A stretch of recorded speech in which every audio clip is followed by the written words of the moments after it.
Hi B, bago ako magsimula, nais ko muna sabihin sa'yo na mahal kita. Mahal na mahal na mahal na mahal kita at hindi kita sasaktan. B, may isa lamang gusto akong sabihin sa'yo at sana pakinggan mo ito.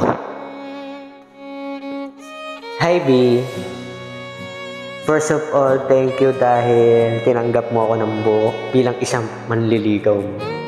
Thank you dahil nakasama kita. Thank you dahil pinayagan mo ako bilang isang manliligaw mo at mahalin ka.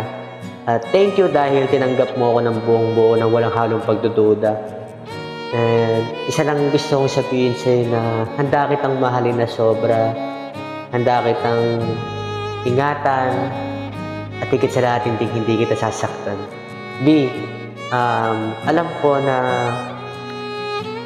marami pa tayong pagdadaan ng pagsubok at marami pa tayong pagdadaan ng away at alam ko naman na sabay natin lalabanan yun at sabay tayong lalaban para malagpasan lahat ng yun. At B, alam ko naman na malaki ang tiwala mo sa akin at alam mo rin naman na malaki ang tiwala ko sa iyo. At sorry dahil minsan sobrang busy ko, hindi ako nakakapag-reply agad sa iyo. Sobrang busy ko na tao, hindi tayo nakagkakaroon ng time. At maraming salamat dahil naiintindihan mo ako. Maraming salamat dahil iniintindi mo ako dahil nga working student ako. At buong araw nasa labas ako ng bahay, wala ako sa bahay.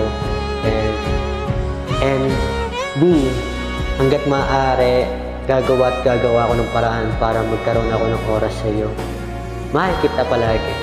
Asahan mo na hindi kita sasaktan, hindi kita iiwanan, at mamahalin kita na sobra. Di, isa lang sana gusto kong tanong sa'yo na sana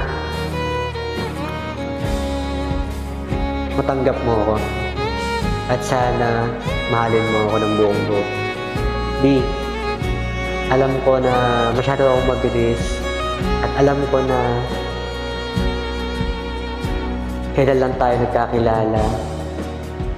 At B, sana matanggap mo ako bilang isang manliligaw mo. B, isa lang tanong ko po sa'yo. Sana pumayag ka po. B or Sky,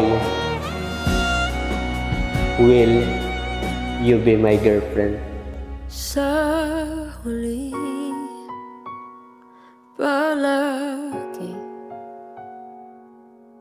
babalik pa rin sa yakap mo. Mahal sa huli